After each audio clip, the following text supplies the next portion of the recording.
Orada vardı münsiflərin heyyəti. Biz yazırdıq malışlara qiyməti. Adını çəkim mən baba Pünhanın da. Adını çəkim mən baba Pünhan. Mən bilirəm nə var bunun canında. Ona görə mən oturmuram yanında.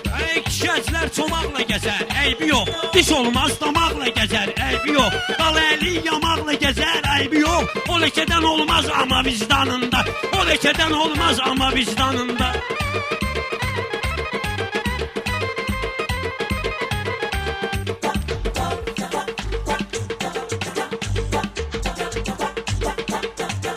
Beləli də mənə dayaq olubdu.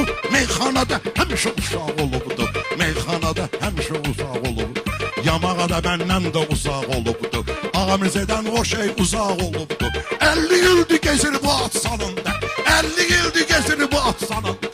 Mən bilirəm nələr vardı canım.